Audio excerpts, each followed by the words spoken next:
very interesting piece in the prestigious London paper, the Evening Standard. Around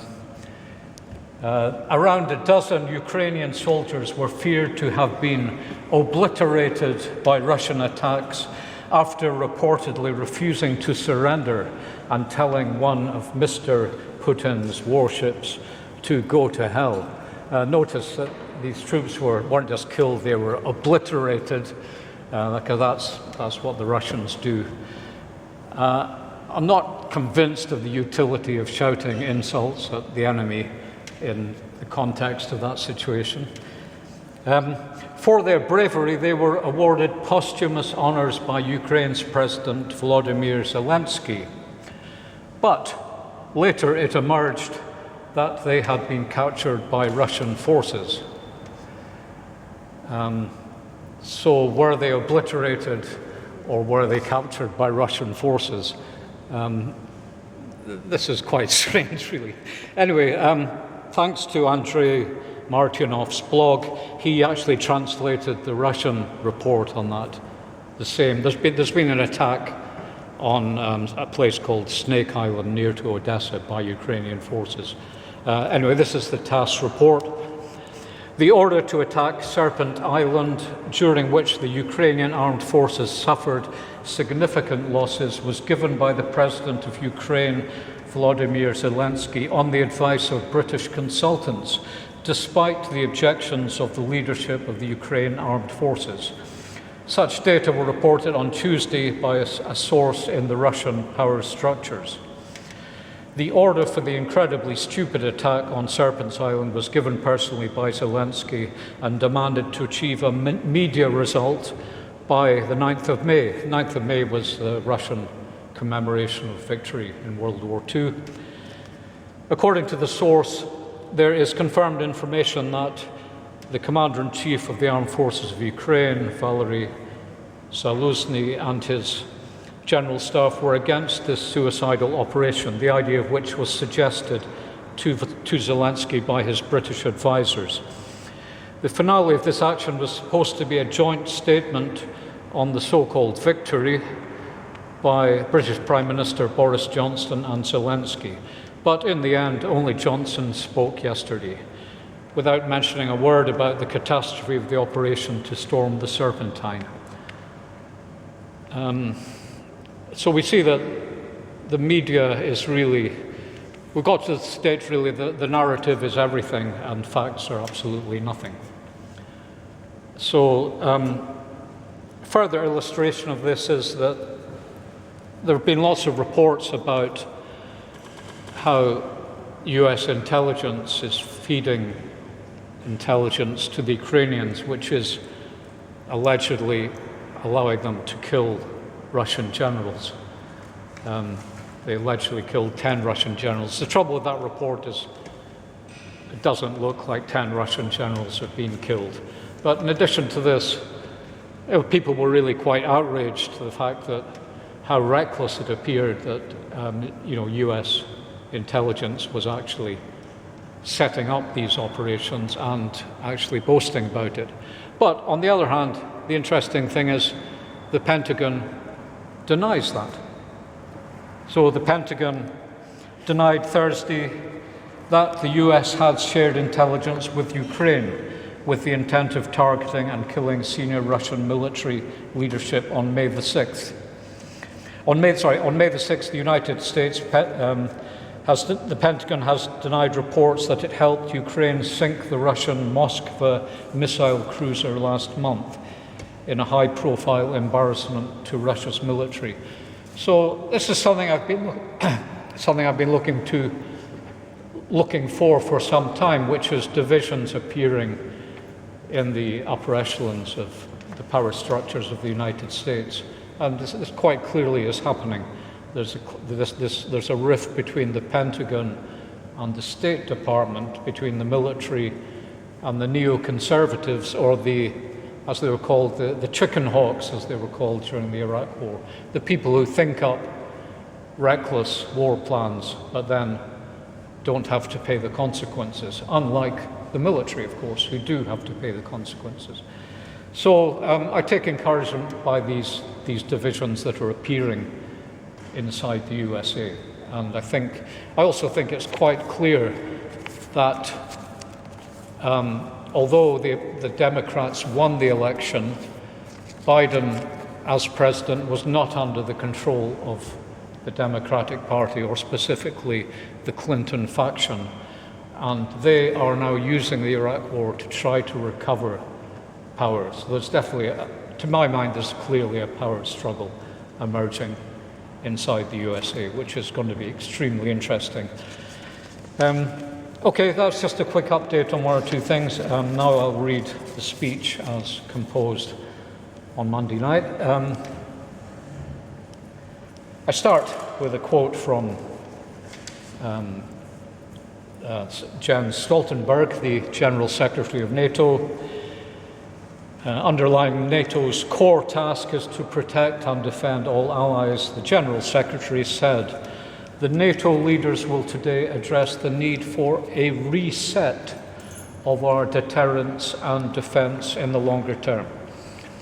So, the reset is here, but not at all the global reset famously touted by Klaus Schwab, and nowhere near Johnson's neo-Churchillian Global Britain agenda, or Liz Truss's grandiose global NATO. The reset is a new order of the West, NATO land plus, the international community, as it's sometimes called, i.e. North America, Europe, the Five Eyes countries, Australia, Canada, Britain, USA, and the other one. That makes it a Four Eyes network. Okay. and Japan. So we're talking about a reset, a new bloc which consists of 15% of the world's population. So what are the prospects for we who live within this new reset entity? Eleanor raised the issue of nuclear weapons. The whole issue of nuclear war, unfortunately, has now come back on the agenda. After the coup d'etat of 11th September 2001, which brought the neoconservatives into power, Bush launched war without end. He also launched a review of nuclear policy and replaced mutually assured destruction by a new doctrine of preemptive nuclear war. According to Professor Michel Chossudovsky, I quote, the 2001 Nuclear Posture Review not only redefined the use of nuclear weapons, so-called tactical nuclear weapons or bunker buster bombs, mini nukes, could henceforth be used in the conventional war theatre without the authorization of the Commander-in-Chief, namely the President of the United States. Basically, what the review meant that nuclear weapons could be used preemptively in defense of the United States. So this was a complete break from the situation during the Cold War. I was struck by a recent exchange in the House of Commons. Ben Bradshaw, Labour, asked a question of the Defence Secretary, Ben Wallace. What does he think of the comments of retired General Philip Breedlove, the former NATO commander in Europe today, who said that now might be the time for NATO, or a coalition of the willing, to at least consider having troops on the ground in the north and west of Ukraine, so that more Ukrainian resources are freed up to fight in the south and east? Mr. Wallace replied, it is definitely a valid suggestion. So we have a political leadership openly talking about and approving steps which could only lead to nuclear war. Within the reset entity, NATO land, we are nearer to terminal nuclear conflict than ever we were during the Cold War against the Soviet Union. Given that NATO has already lost its proxy war against Russia in Ukraine, one wonders what further steps they might be prepared to envisage in order to save face. The London-Washington axis has proved adept at covering up its crimes, but sheer incompetence, hubris, and delusional judgment may prove harder, and they may therefore continue to fast forward to disaster. The West started on the issue of globalization. We've now decided we exist within this small area, this 15% of the world. The West started to reject globalization once China started leading it rather than the West itself. This has now culminated in the 15% cutting themselves off from markets they depend on, leading to a certain economic collapse. The West does not have the productive capacity to provide for itself. This applies particularly to Europe, which is seemingly to be sacrificed militarily and economically and completely subordinated to London and Washington control. Perhaps the Eurozone could become a dollar zone, helping to keep the global reserve currency afloat a bit longer. Actually, I read a recent article about a leading Italian industrialist, always a renowned neoliberal, who is usually completely Atlanticist, supporting the Washington consensus. He's now coming out against the Ukraine war because European corporations, corporate leaders are realizing that they face an American takeover of business in Europe, as simple as that. So we're being put in extreme danger by maniacal elites, but haven't we at least got our values? Free market capitalism and liberal democracy? Not really. Businesses are being wiped out wholesale. The system is resolving itself into its essence, the military-industrial complex. Big Pharma, 5G, the telecommunications sector, digital technologies, biotechnologies, note the biolabs found in Ukraine, are all inextricably linked together. Resources are being directed to the military-industrial complex at the expense of the whole of society. I mean, Johnson and Truss, they're now talking about major increases in military spending. They've already increased. They're increasing the military, the nuclear deterrent. This is something we really have to be extremely worried about. If all the resources go to the MIC, what resources are left to us? Well, it seems now they're looking at demand rather than supply. In other words, if there isn't enough, then there's too much demand. This seems to be what they're saying. Just think what that actually means. The people are even more in danger since, in fact, in terms of war, the people are no longer required to form an industrial army or a fighting army. In high-tech wars, the kind of wars they envisage, using robots, using driverless vehicles, fighting from space, using artificial intelligence, etc. So, in other words, we risk being in a situation where most of the population are effectively surplus to requirement in a society which is more and more orientated towards fourth-generation technology warfare.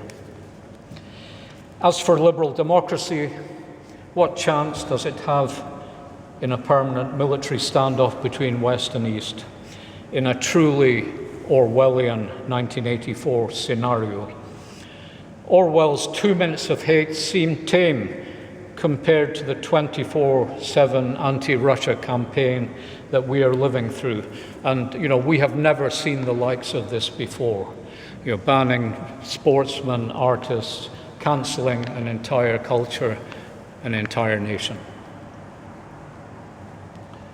I still can't believe the scenes in Parliament where, to a man, to a woman, our representatives gave a standing ovation for the liar and charlatan Zelensky, in an act of solidarity, presumably between NATO stooges. Our leaders will increasingly be of this type, of the Nicola Sturgeon type.